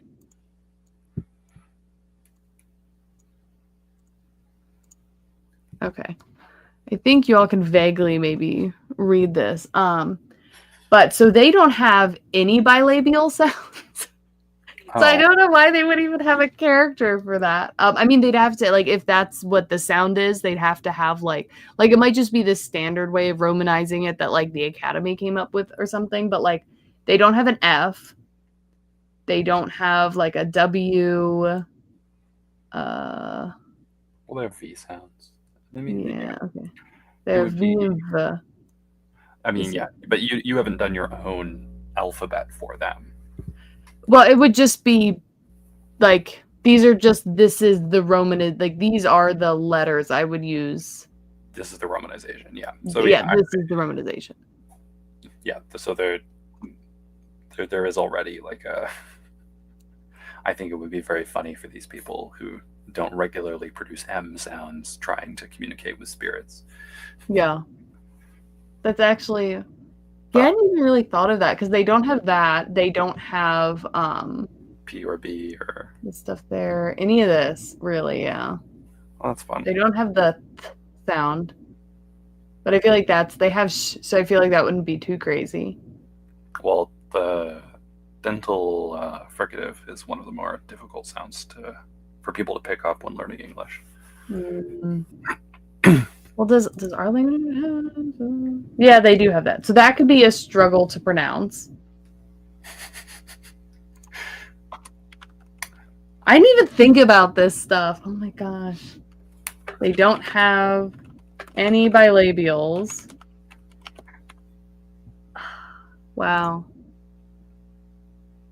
Like at all. So you need to have a point in there about how difficult it is to. Maybe people make fun of people who use spell languages, because they have all these sounds. Oh my god. Sounds just like That's babble. a thing. That's like an unavoidable thing. Like that is absolutely, especially because like, so their linguist isn't actually really a linguist in the book. It's sort of like a prodigy person who like stumbled into like a translation contest and just looked at the symbols and was like, "Ah, yes, this would translate to that based off this stuff you have here." And everyone was like, "Whoa, you win the prize." And then they ended up getting pulled in to do their heist, and they're like, "I have literally no idea what any of this is, and I'm not a witch. What are you doing?" So like they're learning all this, so they would explicitly be struggling with those sounds. So like, An that would be amateur, rough. an amateur linguist is Yeah. being pulled along into a heist with witches and magic. That Uh-huh. sounds fun. Yeah. There's, I mean, it's a book, so there's intentional conflict and shenanigans, of course. I just like to think that it's like a new conlanger is suddenly now having to deconstruct ancient languages. They're like, oh no, Yeah. I don't actually know how linguistics works. Yeah. I mean, that's sort of the vibe. That is very much sort of the vibe. Excellent. So I wonder if I can actually, because this might actually be very relevant. If I wanted to create like, oh, it does the thing again. So the version of this, which I mean, let me actually copy this over here. We'll do that. So then for my own references here, they don't have M's, they don't have THs, or the theta. They have S. So there's a Z sound, but they do have J. Okay. Oh, they don't have a K. They don't have a K at all. Okay. These are very different. Huh. I can imagine people accidentally subbing in, like instead of a W, they use a ch sound. Uh-huh. I don't know what they do. Yeah, they have the, so fa wouldn't be too far off. I could also see them doing their, I guess that's a the, subbing in the v for wa. Yeah. They don't have a th. Yeah, they'd have to, they Oh, may they do an F. do have a K. Oh yeah, okay, there we go. Yeah, they don't have a ya. It looks like. Oh, they do have a ya. Okay, they have a ya. They have a cha. They have a cha. They have a ja. They have a. Where's the? I don't see a ya. The J sound there. Oh, no, that's African. That's this. So they don't have a cha sound. No. They don't have the unvoiced version. They don't have this. Yeah. Shaw. Okay. They do have SH. They don't have Y.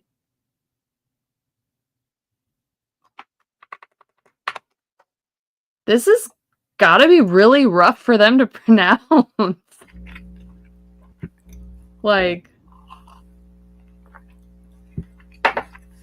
which what I can probably try to do is take some of the basic spells and replace the pronunciation with, like, Romanize it into their language to kind of show how they would attempt to then pronounce it. And they'd be like, no, no, no, no, no, no, no. Like, that could be a thing that would occur. That'd be very funny. Mm-hmm. Yeah, because, like, the closest thing to would probably be the VH. Or the ch. Huh. Just with a K?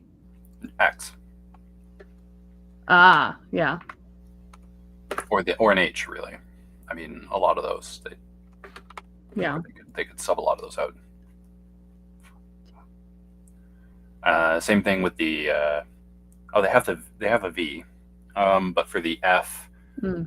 I mean, they could have trouble consistently unvoicing the V, so they Yeah. may use an H.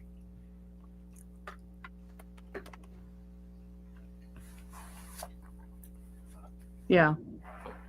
For the TH, yeah, I mean, they could also have a H for that. They could also do a V, Mm-hmm.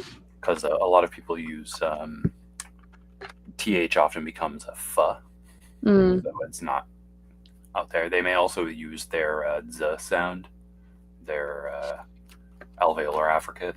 Mm. Oh, DZ, the DZ. This one? What? No, because you have a DZ affricate.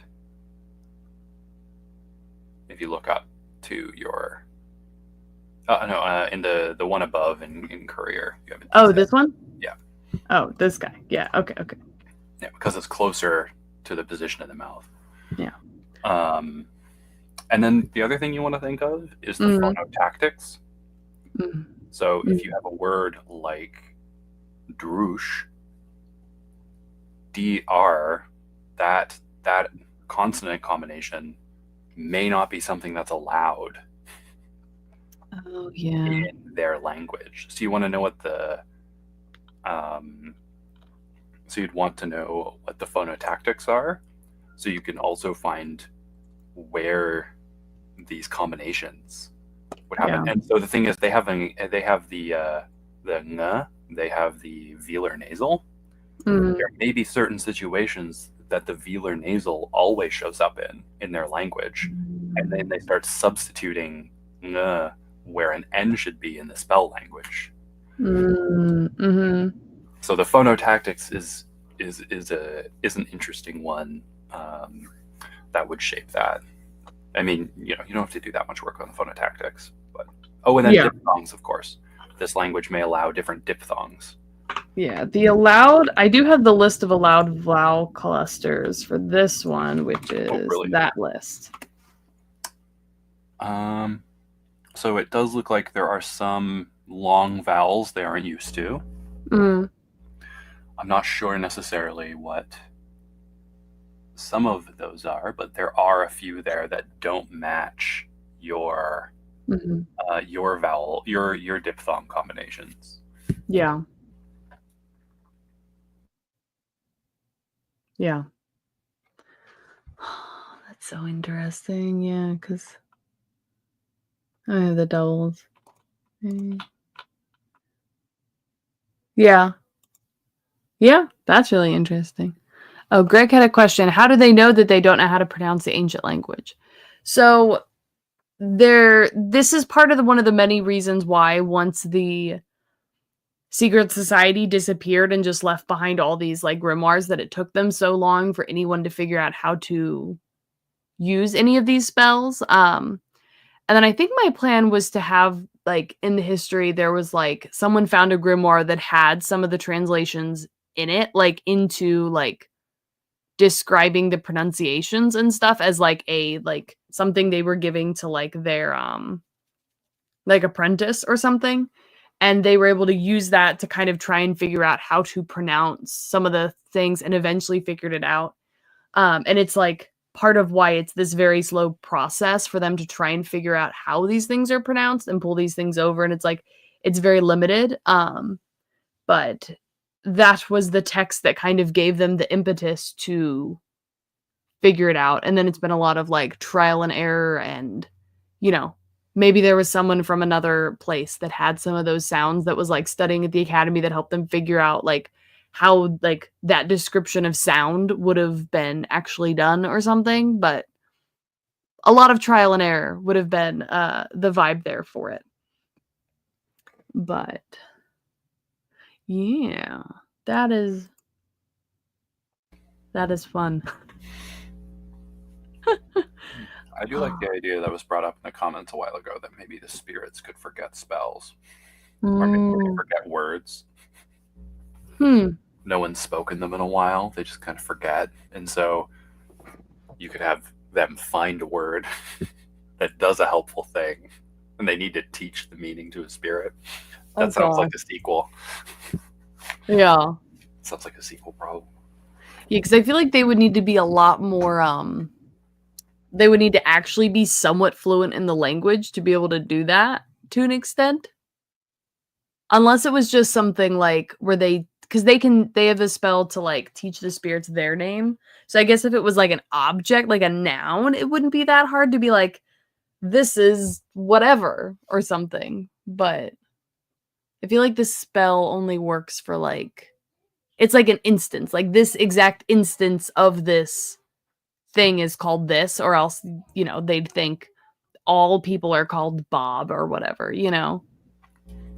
Well, that could be interesting if you wanted to like cast a spell where like, Mm, yes, I want this pen to explode. right. I don't want pens to explode. I want Penelope to explode. Hold Um, on. What is it? I told you if you needed something, you need to ask your father. It's not an emergency. Yeah, that would be funny, like naming random things that they can like be like, bring me my pen, you know? yes, yes, and that would Mm. be. But I mean, I don't know. I think you'd have to have a certain relationship with some spirits in order for them to entertain that kind of hukum. Yes. Yes, which is why I could see it being something that like because I do have this concept that the because the academy witches are more used to like forcing the spirits and they have to be very careful with like how like any way where they're not super precise and like giving any leeway because the spirits are going to be like, we're just going to mess with you if you let us because we don't like you. The um gin problem. mhm, yeah, and so they have this like concept like sort of what's the word for it, like superstition, where Mm-hmm. they don't actually want to teach the spirits their real names, like they don't want to give the spirits their actual names, so they would use like code names for Mm-hmm. themselves.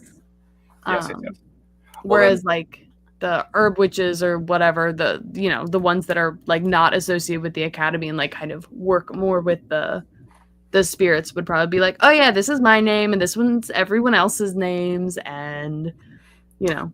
and so and that makes sense for then having spells to specify particular objects. Mm, In that way, like you may not want to say if this is like a a secret society spell, you would want to say, I want the flowers in this space along, mm, within the path I walk to bloom. mm-hmm. No other flowers. Right, You right, may want very to say, explicitly. you know, you may have a wooden box and you're like, this box is Edward. Only stones in the box become fireflies. Mm, um, Only stones in Edward become fireflies, right? Like you want to use this kind of specificity in order to make sure that the spirits don't decide to do random things. mm-hmm. Um, Yeah, yeah, exactly. I think that would make a lot of sense. I But like the Billy's way, saying could be yeah, funny if the tradition of not giving your name to the spirits started off with a group of people just having names that weren't possible to pronounce in the spirits' language. Could be interesting. I I don't know if that would actually matter.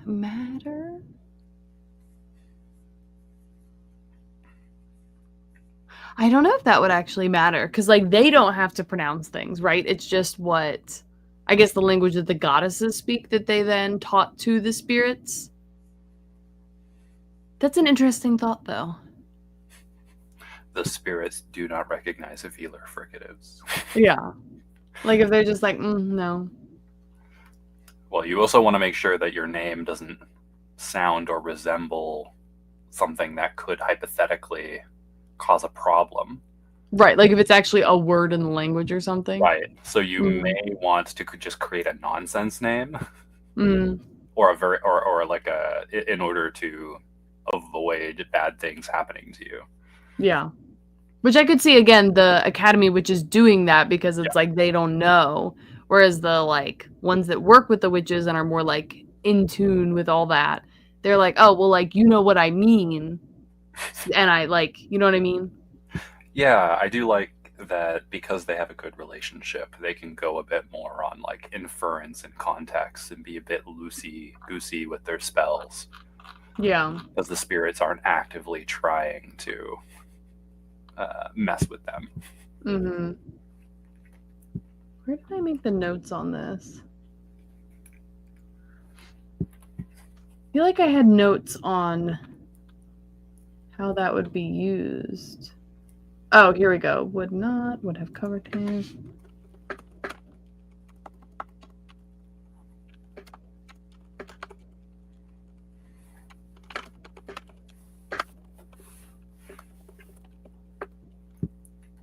Could overlap.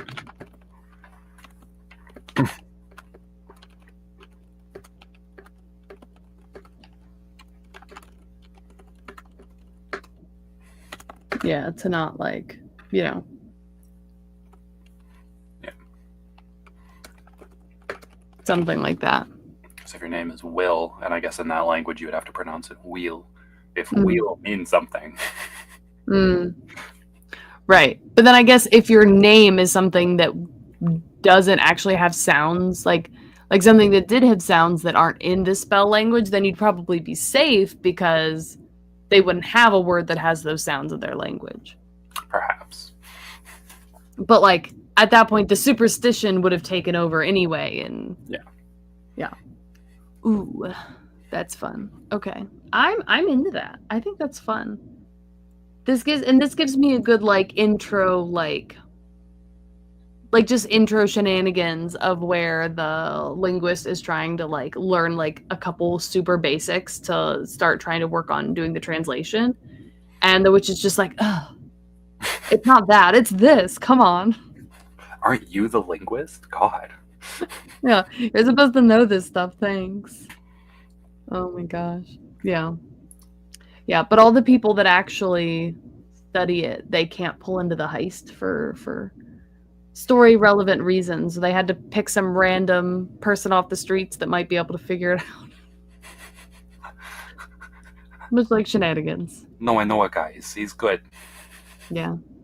The botanist also hates magic and is vehemently against the use of magic in general. As you should. Also helpful. Yeah. Magic is de-skilling, I'm pretty sure. Yeah. Yeah. Okay. Are you sure you're safe if your name doesn't share the sounds of the language, or at that point are you just opening yourself up to the spirit making its best guess about what you mean? Well, so if you get the spirits to like if you're telling them the name, right?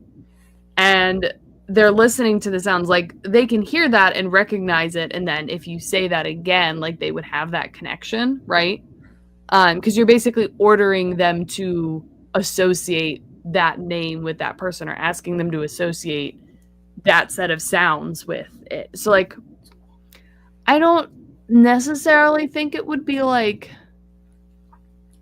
I mean, like I probably could go either way where I could say like, okay, like they'll probably get potentially confused and you could still have that problem if it's not sounds in it. Well, like if you said your name was just looking at your language here, Zoch, right? If you said your name was Zoch, and there isn't a word in the spell language that could be confused with Zoch, I don't think that you'd run into a problem where, you know, if you want, if the word for pebble is wheel, and you're like, oh, I would, you know, I want you to find me a blue pebble.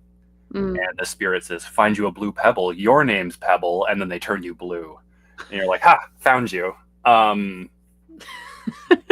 like a, but like if your name is Dulch, like, you know, they can't really do anything with that because there isn't any synonym or anything that they could kind of. Yeah. Yeah. It's a very important joke. Yeah. I mean, it's valid. It is something that like it's valid. Hello, Kyle. Yeah, we're still going for now. Although honestly, I don't think we're gonna go too long today. I Well, am it's almost still very exhausted from last weekend. I walked so many steps. It was awful. It's awful. I beat all my like step like maxes like almost every day that I was there.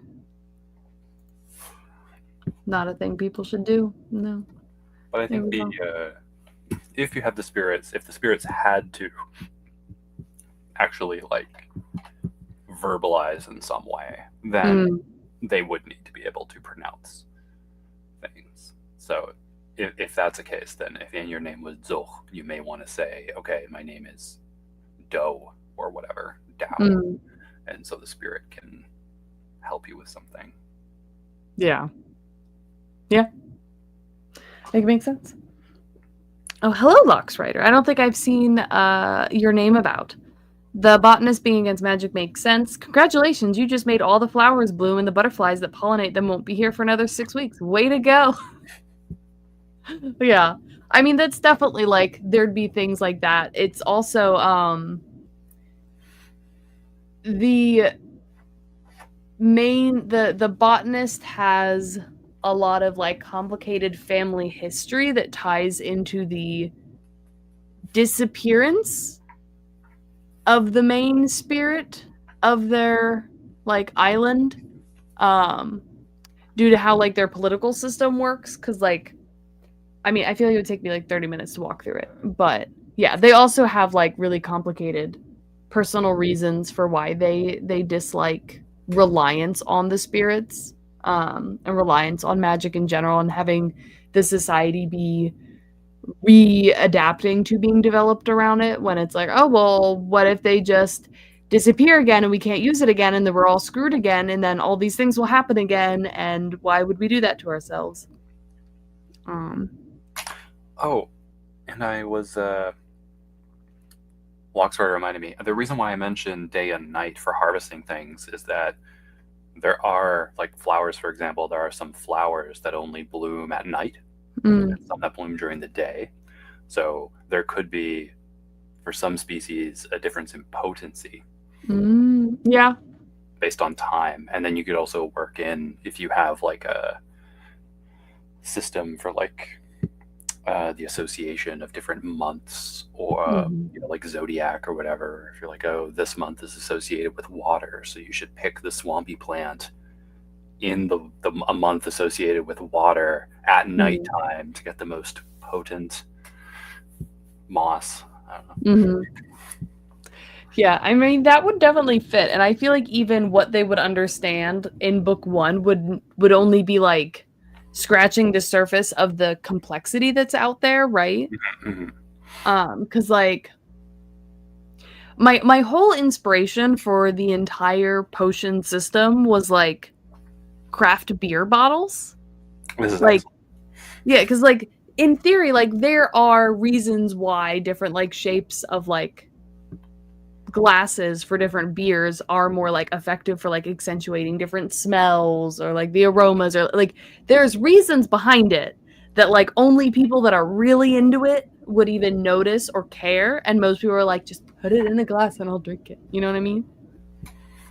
So like for the most part there's like lots of ways to like optimize the efficacy of things, but most people don't care at all. And then you have like the one, like the alchemist is like the super nerd who's like, no, but if we do these things, it'll be like 5% more potent. And like, you know, They want their instant coffee elixir. They don't care if it's ethical single source coffee elixir. yes. Yeah, pretty much. Um, Greg asks, would there be a time lag between the spell and the spirits doing the spell? Um, Not really. So the commands are relatively short term. So like even anything that's like a longer term, like a keep doing this spell, it'll wear off relatively quickly depending on the spirit itself and the witch that said the spell. But for the most part, it'll happen relatively instantaneous or however long it takes to actually do the thing. Like it's relatively instant. Can you put a trigger on a spell?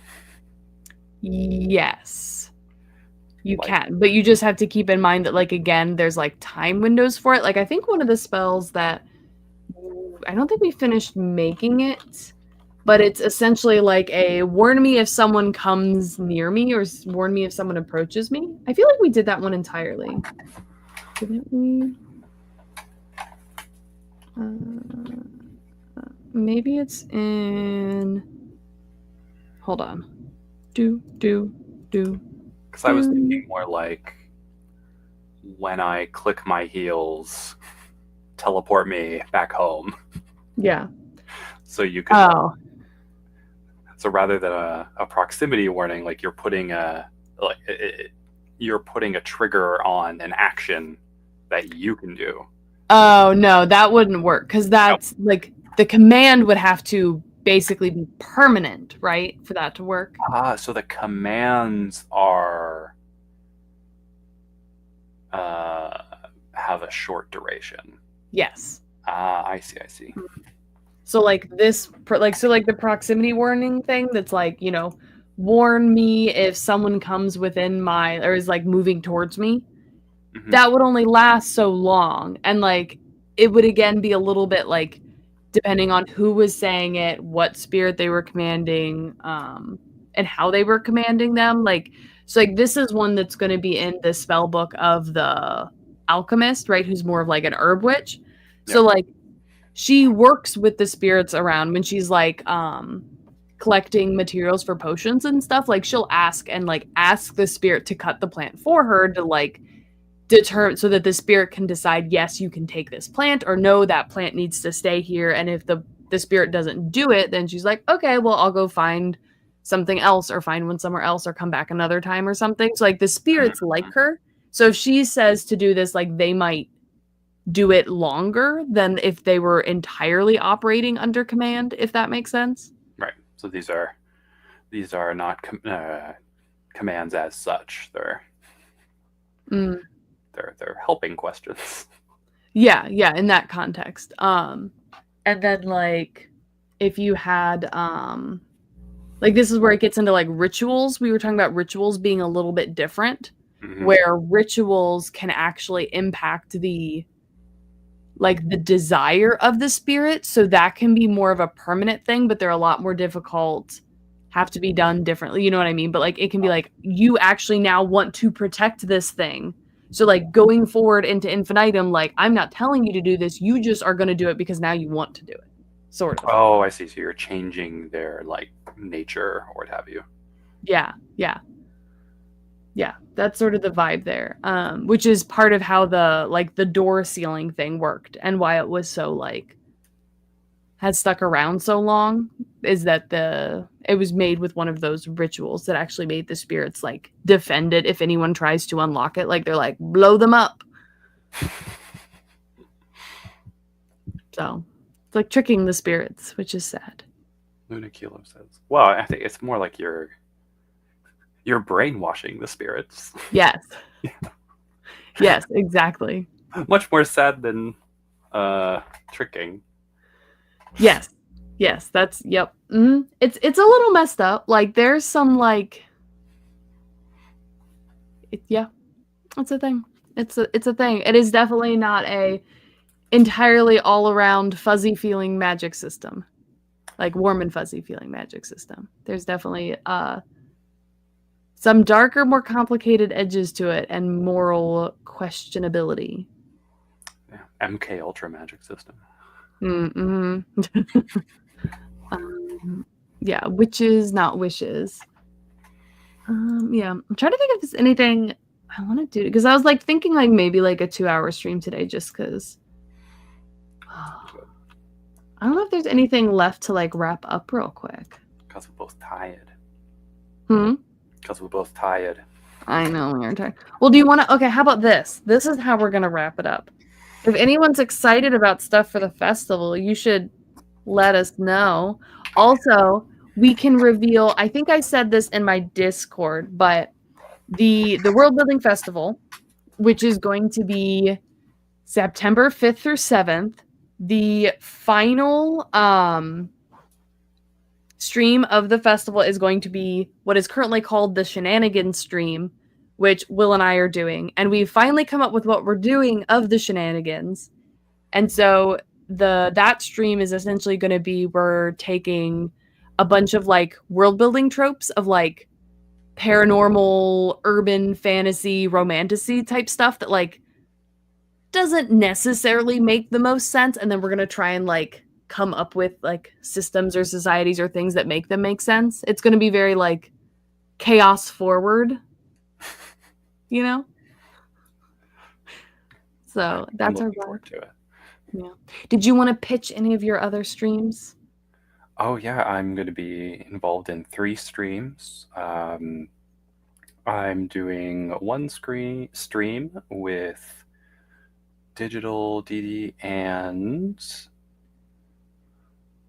Jake, yes, Digital DD and Jake, called Making and Unmaking Religion, where we are going to be sort of taking a more functionalist approach to different aspects of religion and society that you would want to think about, providing some heuristics to think through, how to make your religion feel more lived in. And I think the timing for this, we got scooped by Religion for Breakfast. But we are going to be talking about different things. I think there are going to be some overlap because I'm going to be talking about folk religion and lived religion and syncretism a little bit. But I think there's a good complement there. And then Jake is going to talk a bit about deconstructing religion a little and talking about shamanism, quote unquote, which is often applied to a lot of different things and used in different contexts. But Jake's done research on that. So we're going to talk about that. I'm also going to be on a stream with Bibloridian, where Bibloridian is working on developing the society for his horse spiders. And we're going to be talking about state formation and early states. So what is a state? State and non-state societies. It's going to be a good time. And then I'm going to be doing one on chariots and world building. So how can thinking about chariots and the development of chariots help you out with your own world building? And then hopefully I'm going to finish the assets necessary to talk about the development of chariots in the world building project for the Lands Unknown channel. So that is going to be very fun. I know on YouTube there are a bunch of like pop history channels that talk about chariots, and there's a decent amount of that stuff that's either a little bit outdated or confusing. And so we're gonna go through some of the recent cutting edge research on chariots and talk about those sorts of things. Yes. I'm trying to also pull up. Okay, here we go.